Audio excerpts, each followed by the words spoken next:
how you doing, people? How you doing? How you doing? How you doing? For those who don't know me, this my name is Full Circle 420. But for this presentation I'm doing today, my name is Terry. My name is Terry Bias, and I am doing a presentation on the psychological view of religion. Now, this is a presentation I did a couple of years ago. However, I did not put it on YouTube or anything like that, and I was just thumbing through my files, and I forget I had this. I almost forget I had this presentation to do this YouTube to do this video with, and also oh, by the way, before I continue, I just want to do a little disclaimer real quick. Now, this presentation I'm doing about the psychological view of religion is not to dismiss whatever beliefs that you have. You have every right to have your beliefs. However, the same beliefs that you have a right to, it's the same ones that can be talked about, discussed, and everything else. So nothing is immune to be talked about or to be discussed or to be opinionized. I just want to put that out there. Okay, people, let's get it started. Oh, by the way, please subscribe to my YouTube. Please subscribe to and like and subscribe to my YouTube channel, and also subscribe to the Traveling Vegan Cannabis website for articles, products, writing services, and sponsorships. All right, so let's get started. And like I said, the title of the presentation is The Psychological View of Religion. The Psychological View of Religion. And so you will hear me say some things that you may not like or you may not appreciate, or you may think that you might feel some kind of way, but however, I am not here to offend. I'm only here to presentate. I'm only here for this presentation and to inform and to educate those who have differences of opinion, which is fine though, I'm saying not everybody has to agree with everything.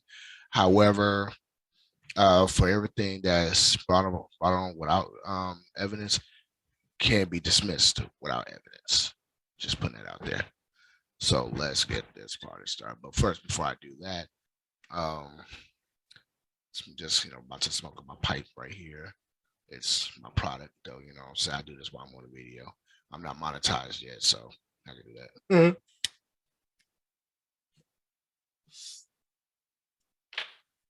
And this is also part of my brand too.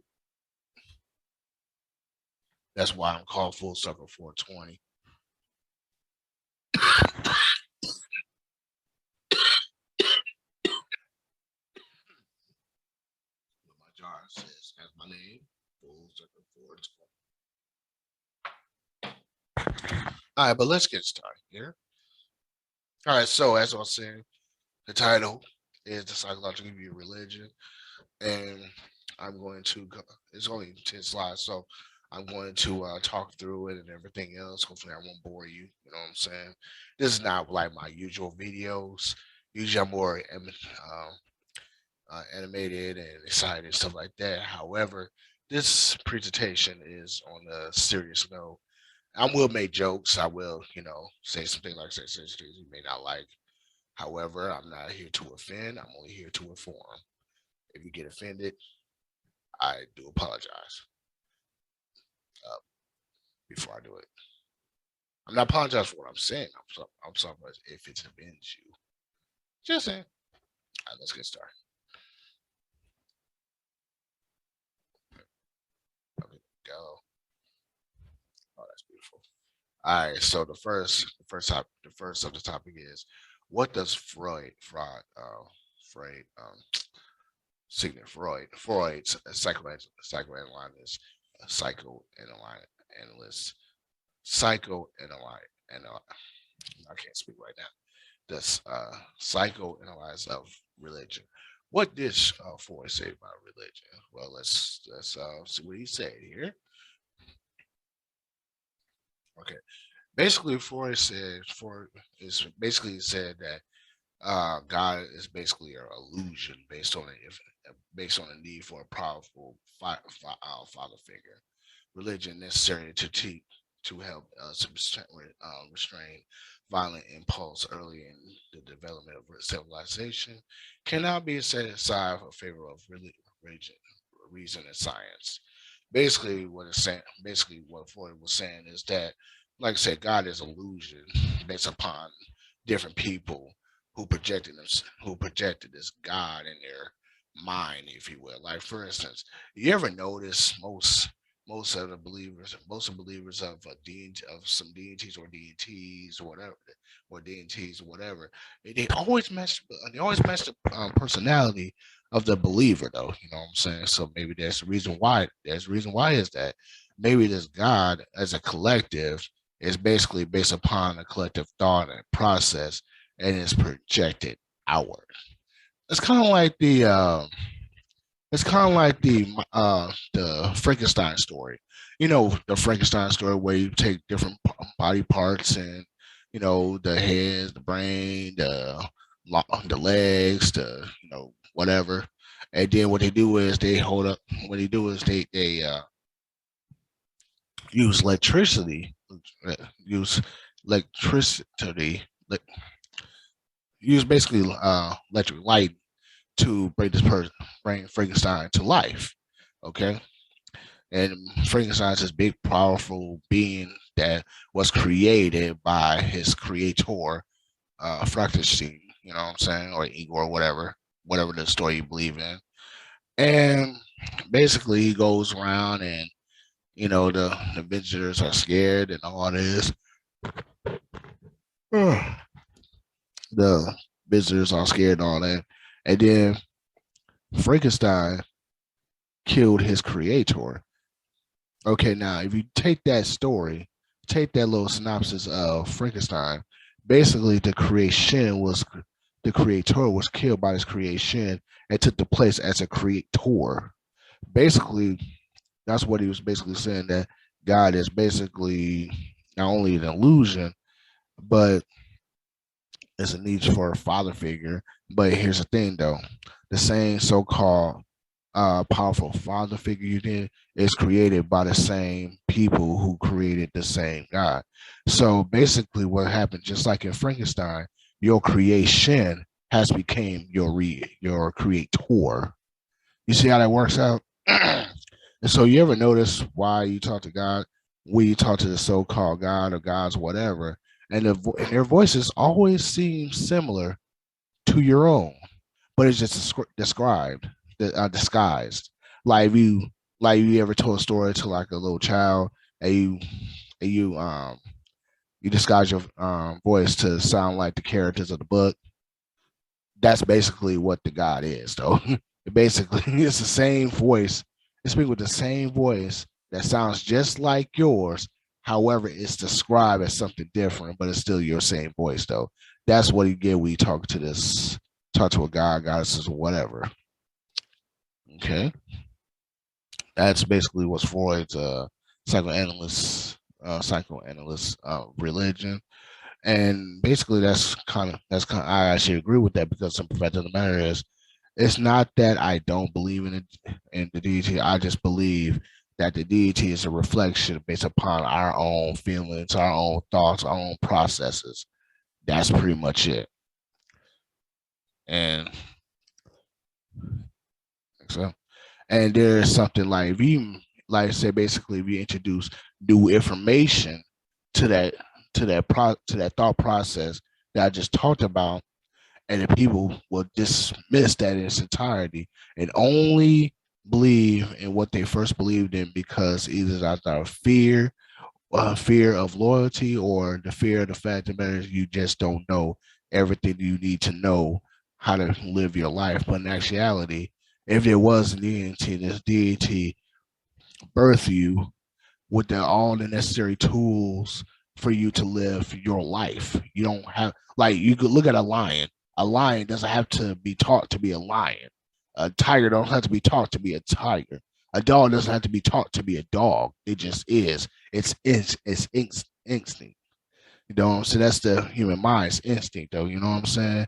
You ought to know how to be a human being. You ought to know how to be a man, woman, whatever you want to call yourself these days. You ought to know that, because it's instinct. But if somebody introduced that information to you, like, wait a minute, why are you being taught this? Why being taught this, that, and the other? You was born with the necessary tools to live your life, but they would dismiss that thought process in favor of a process that they already had. That's called cognitive dissonance right there. And basically, the cognitive dissonance is used to describe feelings of discomfort that result when your beliefs run counter or contradictory to your beliefs and to the beliefs and or new information that's presented to you. So basically, if I say to you, well, I mean, people thought, people think, like, say, for instance, right? Now I'm just using this for simple purposes. Um, say dinosaurs, right? I say, well, I believe dinosaurs exist. You say, well, I don't believe that dinosaurs exist. I don't believe dinosaurs exist. But if I present you proof of the existence of dinosaurs, I'm talking about T-Saurus Rex. I'm talking about Brontosaurus. I'm talking about this big, huge thing that used to look like platypuses, and the ancient centipede and all this. And I'll show you proof that these things existed. But then you gonna hold on to that non-belief due to the fact of the matter is that's the belief that you were stuck with. Now, if I, like I said, if I or anybody else give you the information that contradicts your belief, you reject that. Why? Because it's not the belief that you believe in. It doesn't coincide with your vibe of thought, if you will. So that's okay. I mean, if it don't, it don't. I mean, if you wanna keep a belief, go ahead and keep that belief. But just know there's information out there that's provable information out there that can contradict everything you know about that belief. But you know what I'm saying, like I said, I'm not here to destroy like somebody's beliefs or try to clown somebody, try to talk about somebody's beliefs or anything like that. Everybody has a right to believe what they believe in. Don't get me wrong. That's okay. However, for the much you believe in your belief, I have every right, and everybody else have every right to talk about it too. You know what I'm saying? May not agree with everything you say, but everybody has that right. You're not gonna agree and disagree with everything in life. So it is what it is.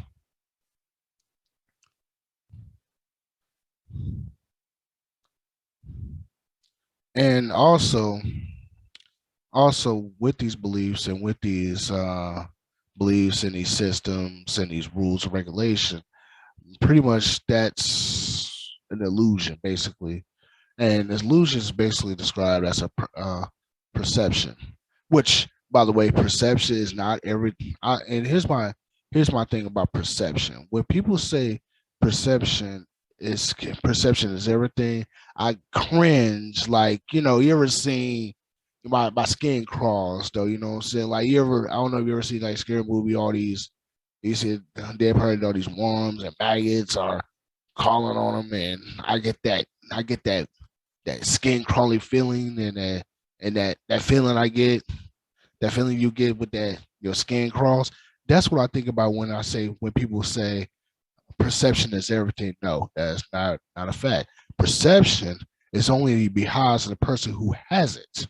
So basically, what I'm saying to you is perception is is fodder, though, basically bull fodder. And basically, not only is illusion is a perception, it's illusionist perception as a visual stimuli, optical illusion, basically optical illusions. Though, like, basically you see something that's not even there. Like, you know how people in the desert has optical illusions, and they see a thing of water, but that water is not there. That's just a mirage, basically. That's what they call it. It's called a mirage. You think something is there, you think something's there, and you think it's like right there in front of you, and you keep running to it, but it doesn't exist. It's a mirage, if you will. And like I said, that goes with the subscriber too. That represents what is perceived in a way different from the way it is in reality. And that's also basically another way of saying that something that deceives by producing a false or misleading impression of reality. Woo! I could think one thing, but it's not part of the topic. But I could think of one subject that particular definition matches. I ain't gonna say it, but you know what I'm talking about, though. You know what I'm saying? Misleading impression of reality. You know what? I'm okay. I'm gonna move on to that one. I'm gonna move on because there's a subject that is not even part of this that matches that description. Like I said, I'm not gonna say what it is, but you should already figure that out. Everybody who watches my movies is intelligent, so you know what I'm saying. Ooh, ooh. Now, there's also another thing called conditional symbolism. Basically, what it is you see a symbol and they put a meaning in behind it. However, that's not what that meaning is. Like if you look at this particular picture right here, a lot of people, at least about I don't know, almost I don't know about 100 1 billion people on this earth will say that's a cross that my so-called savior died on, or that's a cross where my so-called savior or prophet, whatever you want to call him, that's what he was hung on. But in actuality, that particular symptom right there was actually not like that, but it was like take the take the bar, put it up some, and boom, now you have a T where they crucified people. You know, they took nail. You know what they crucified. I don't have to explain that to you. Basically, they was using crucifying people to crosses long before Christianity even was even exist, long before Jesus was even born. Though you understand what I'm saying? It started with the Greeks. It started with Alexander the Great. It was started with the Greeks, Alexander the Great, the Romans,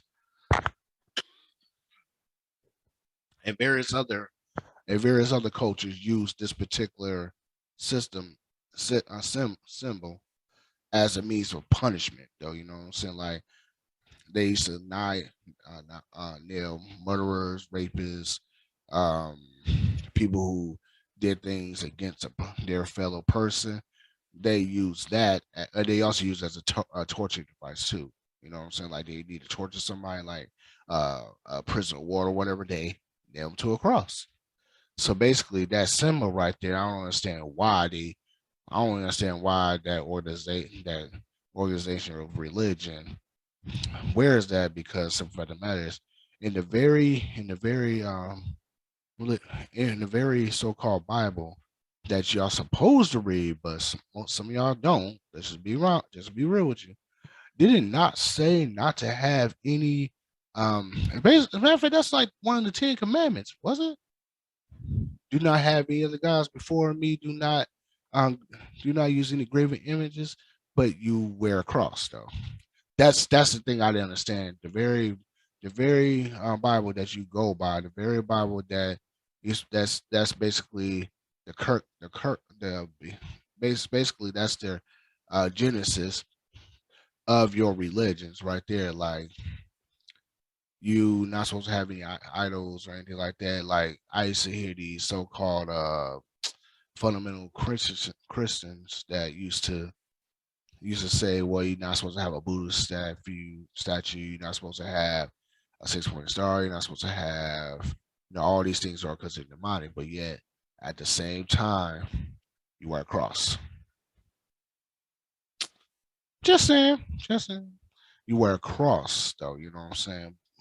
So basically, it's the pot calling the kettle black. You said that those are idols, but yeah, you wearing an idol around your neck, or you have it on your arm, and have your arm, you have it tattooed, and that's another contradiction right there, basically. And I think was it what was it? Which book was that said that it was 1903? Oh, it was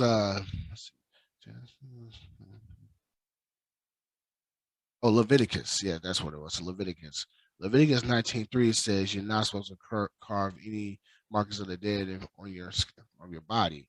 Basically, you're not supposed to get tattoos, but yet most of these people have tattoos of crosses, tattoos of the 23rd Psalm, tattoos of the Lord's Prayer and all this. But yeah, that's what I'm saying. You gotta if you're gonna believe in if you're gonna believe in all of it, stand on it, even though most of it is bull fodder, if you will.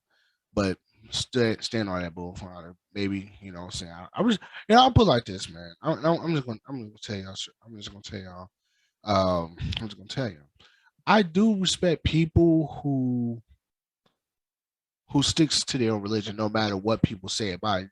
They stick to their guns. And they use that particular religion to help them out and not to spread it among everybody else due to the fact that it's like I said, everybody has every right to believe in what they believe in, but nobody has a right to push their belief to somebody else because that's maybe not something that they believe in. You know what I'm saying? Like when people go around saying, "Can I pray to you? Pray for you?" Yeah, sure, but just don't put your hands on them because the fact of the matter is, what if they're just probably just being nice to you? So yeah, you can pray for me. What if they're atheists though? You know what I'm saying? What if they're not believing in, do not subscribe to anything that y'all say?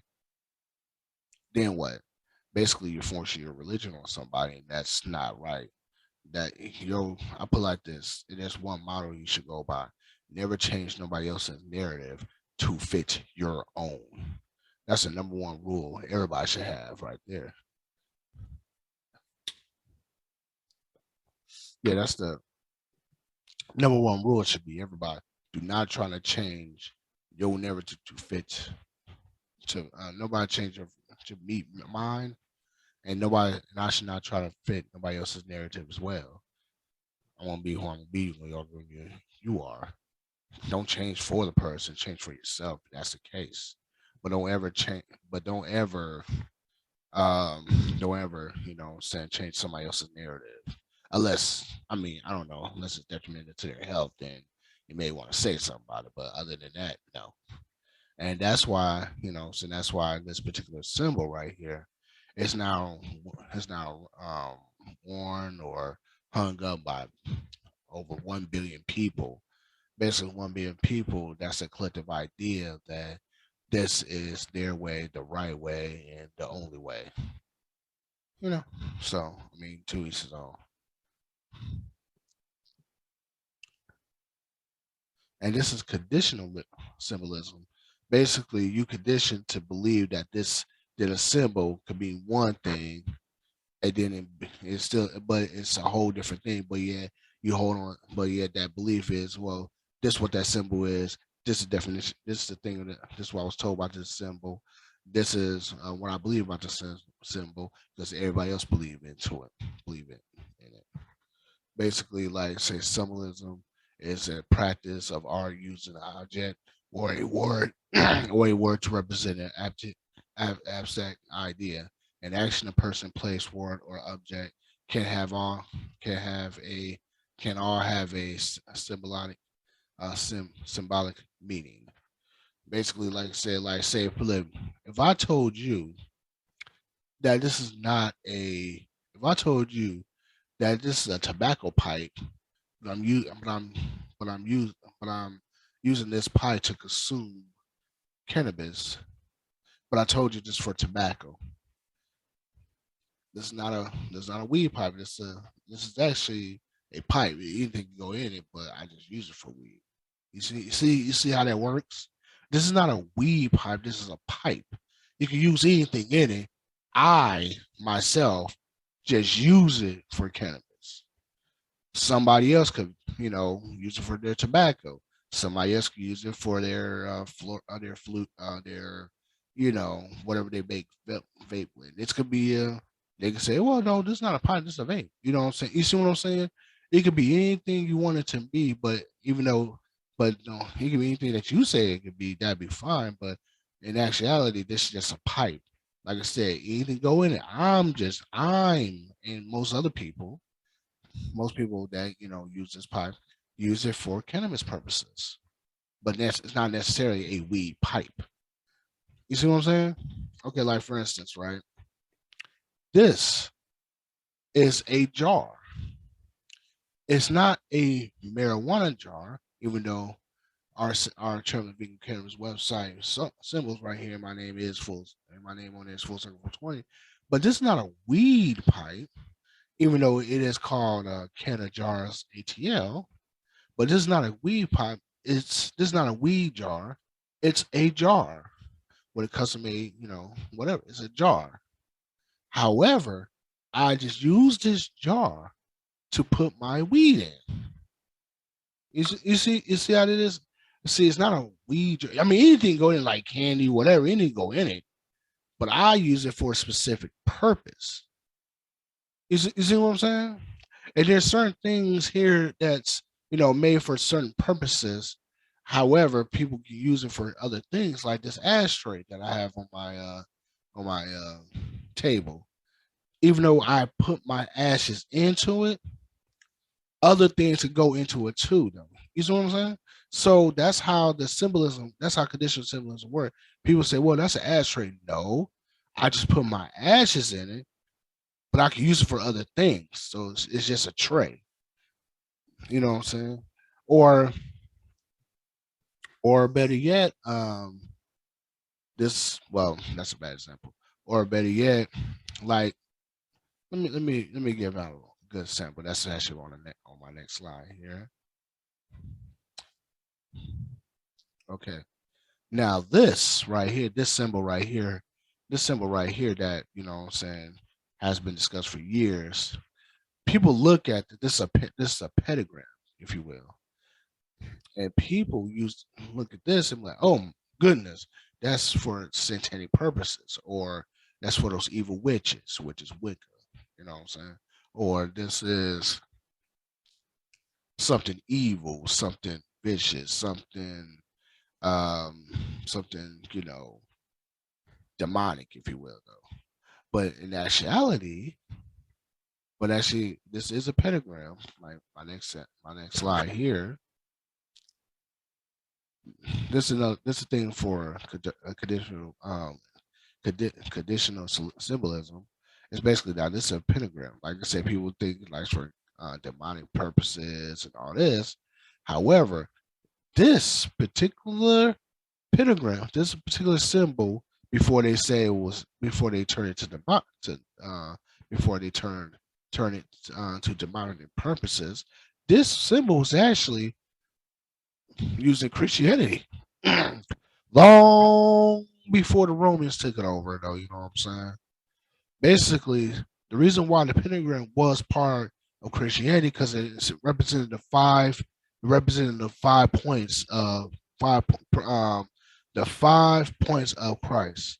Basically, the head of thorns, the arms, here, and the legs, do do. You know what I'm saying? The 5 points of pain of Christ. That's what that was symbolized right there. So, right there. So when people say, "Well, that's demonic," you may want to, like Christians say, "Well, this is demonic." You may want to, I don't know, you may want to think about that and do your research some more because there's a lot of symbols that they say is demonic, but their Christianity was using.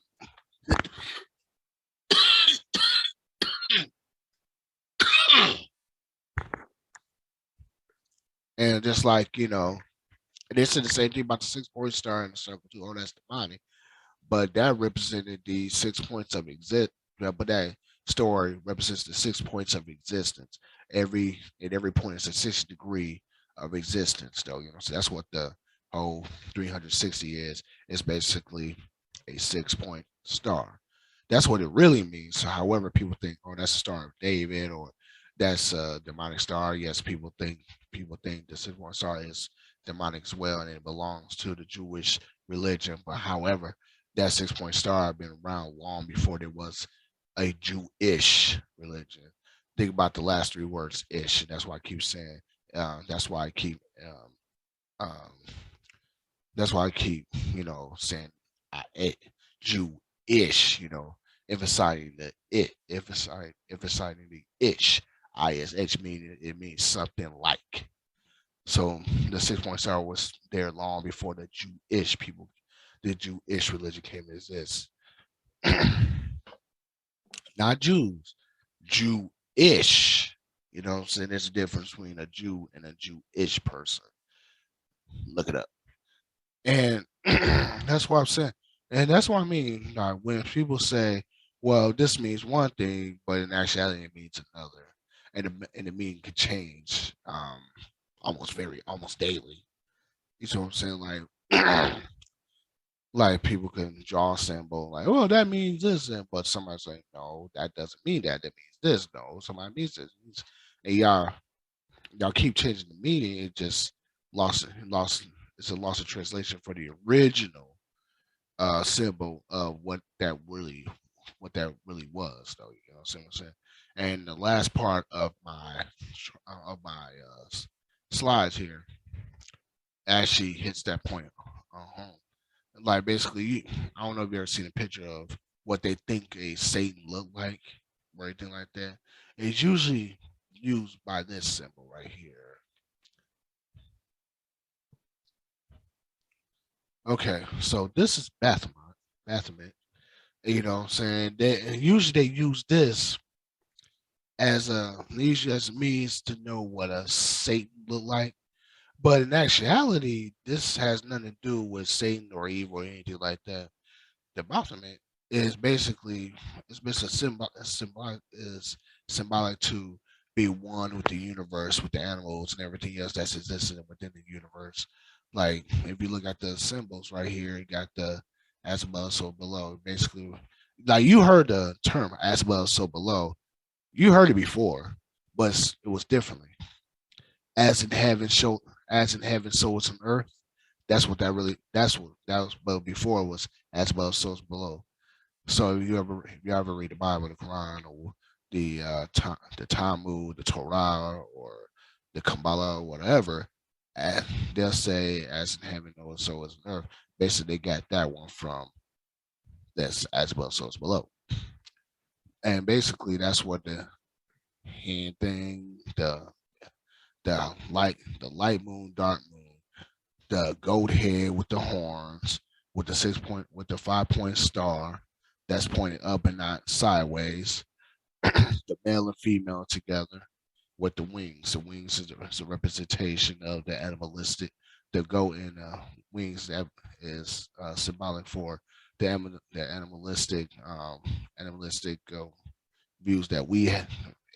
The animalistic instincts that we have as human beings, and the wings represent the heavens. I don't know why they would need wings in heaven. I do not know if heaven even existed. But anyways,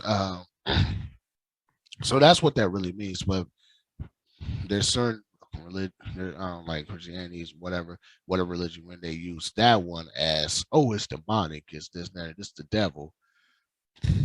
Believe me, how can devil be an angel, but yet be ugly at the same time, though? But angel's supposed to be beautiful, though. And that's another thing that people need to understand: the so-called story of how Satan and God and all this stuff. It's not as what people think it is. If the story was true, like if the story was true, here's what I think it happened. Right, this so-called God is supposed to be a father, right? There's a feminine spirit too. So I don't care if it's a male, our spirit is, or males cannot create anything by themselves unless you're in Greek mythology and Greek mythology. No, actually, in Greek mythology, there was uh there was a guy that was born out of Zeus's head. It was what was his name? Athena. Yeah, Athena. She was born out of Zeus's head, and and she was fully grown. But in actuality, he didn't birth her. He did the same thing that his father did, swallowed the children, and that's how she boop came out. So basically, unless it's Greek mythology, then nothing, males cannot create anything by saying, nor can we have children. I don't care it wouldn't spirit, nor I don't know if it's a spiritual energy or the physical form of male. We cannot have birth. I don't care what people do. So, so basically, they had these children. One, their oldest child, one of the children's name, um, Simael Simael or Cygnus Lucifer, or whatever you want to call him, or Satanist. If you Satanist used to be a title, used to be the highest title. You know what I'm saying? So the way the story should have went was, or like I said, I'm speaking like it's true, but there's no whatever. Okay, so basically, if the story was true, it goes like this. Basically, it goes like this. They're eons, eons, eons. Like a trillion years is only like a minute there. So like maybe 5 minutes there, 5 minutes here though. So you know what I'm saying? No, 5 minutes in 5 minutes in the cosmos is like a trillion years on Earth. Oh, you know what I'm saying? So there was eons, eons. Basically, they were old, old, old, old, old. They didn't have ages. You know what I'm saying? So the way the story goes is this. Here's why I think the story was about. It was nothing but a father and a son father and one of their older sons get into an argument. The father said, "Well, you know," the father said, "Well, you're gonna do what I say," because basically the way the story goes that their father told them that they have to pray to the human that he created. And they was like, no, I'm not doing that. No, absolutely not. I'm not doing that. And, you know, a father and a son father and one of the older sons got into an argument. And, you know what I'm saying? And in the heat of the argument, the son said, well, you know what? I'm going to get a bigger house than you. I'm going to be better. I'm going to have it better than you. I'm going to get my own kingdom. I'm going to take over your own. I'm going to get your kingdom when I'm going to get your kingdom. I don't want your kingdom. I want my own. And the father basically said, well, if you don't like my rules, you don't like my regulations, you don't like the things I do, then you can go. You can go find your own. Go, go. The whole universe is yours. You can go whatever it is you want. Go. If you want to leave, leave. And then you know how brothers and sisters be try to, especially if like they're younger, they trying to they're trying to like, man, pops, you wrong for that one. You wrong, woo. And it's, oh, you don't like my rules? Then y'all can go too. That's where the so-called third of people, the 1/3 of people to, or the so-called saint, and 1/3 of his followers, and went to what they now call hell or hell. Which, no, why would you be punishment? Why would you be on punishment saying just for the fact that you want a kingdom bigger than yours? That's every child's dream, is to do better than their parents, though. You know what I'm saying? That's the story. That's the story. Is more believable, though. You know what I'm saying? Like, dude, it's a family dynamic. Dynamic. Okay, so I got a question though. If this so-called Satan or the so-called whatever people thought this was, if the Satan was so-called bad or the Satan was so-called evil, how come you did not kill the evil? And I'll tell you why. How can you kill something that's part of yourself, dude? Good, and by the historians and by the so-called belief, I'm surprised people didn't pick this up. Like, dude, you talk about God's children, you do realize this so-called Satan is God's children, God's child as well. Y'all not, I mean, y'all right, but you know what I'm saying. If there was such thing as angels and demons, or if there was a thing as such as evils and demons and angels and all this stuff, you do realize they're related, right? They have the same mother, the same spirit, the same mother and father, though. Basically, that's what that really is. I'm surprised people didn't pick that up. Basically, basically they fight against. It's just basically basically a all family fight, though. You know what I'm saying? And it's obviously they can't kill each other, so they just pick at each other, and they pick at each other. They say little things, they do little things, and stuff that the other, and pretty much. And people say, well, they gotta see. And then I know you probably hear it all the time in church or the synagogue or the mosque or whatever, and they always say, that God and the so-called God, so-called devil is fighting for souls. Question: how can you fight against yourself for something that was created by the very Father, though, by your so-called Father? You know what I'm saying? I'm like, dude, um, souls, they have a contest, huh? They have a contest of souls, huh? So basically, they're using y'all as currency. Basically, that's what they're really saying, though. Basically, this so-called God, so-called Satan, is using their human beings as currency to see who's gonna get more. I mean, case in point, that whole Job, the whole book of Job, basically that actually tells God and Satan making a bet to see if his so-called greatest follower will turn against him for all the bad shit that's happening to them.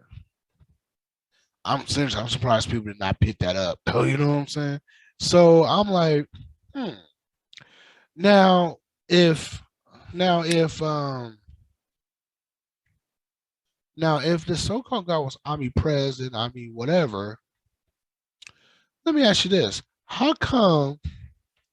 Okay, so let's just say God created everything, created everybody, right? Omniparent, omniscient, knows everything before it even happens. So question: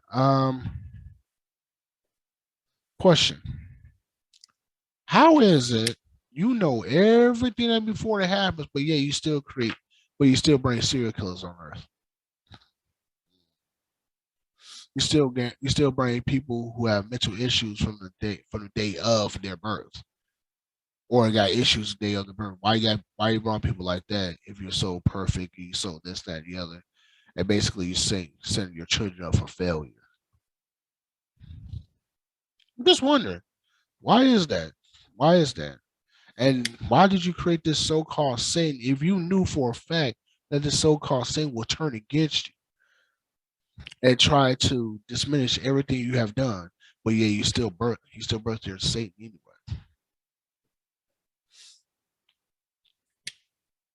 And I guess you know what I'm saying, it's supposed to be a spinning image of your physical, supposed to be like a spinning image of you. So I guess like father, like son. So if you really think about it, the so-called Satan, God, Jesus, are all related. If you know, if even this Jesus even existed, though, you know what I'm saying. Why is it every movie about God I never seen a Jesus in it though?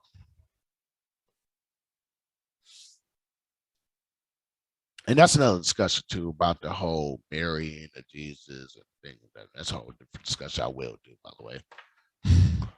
All right. But yeah, that's not saying that's similar. That's symbolism for being one of the universe, and you know, because there is dark, there is light, and everything you do. You know, what I'm saying dark. And then another thing too, right? When they wrote in the Bible that said dark and light cannot mingle with each other. Actually, that's a big huge lie because how you gonna have a how you have the only way you can see lights in the universe is behind a dark canvas though. You know what I'm saying? Basically, the whole universe is dark, but yeah, you see lights and planets and moons and all this, but you couldn't see that if the background was white. You know what I'm saying? A background, what it is dark, and out of dark, light came out. See, the dark was first, then the light came out, not the other way around. So therefore, you cannot survive without the light nor the dark with each other. That's what that symbol is. That's what that symbol means. It has nothing to do with Satan or evil and all this good stuff here. Okay, that is the end of this slideshow. And again, please subscribe to my YouTube channel. I'm doing videos, and I do many videos. I do these like presentations. I do reaction videos. I do my podcast on there as well. Um, and I do pretty much everything. You know what I'm saying? So, yeah. Okay. So basically, that's pretty much it with that presentation. And again, I thank y'all for listening. And like I said, I will have more videos up here. I will. Um, and I'll hopefully get subscribers from this too as well. And please, like I said, please subscribe to my YouTube channel. I will be doing more videos because got plenty of time now. I I I thank you very much for listening to this presentation, and y'all have a nice night.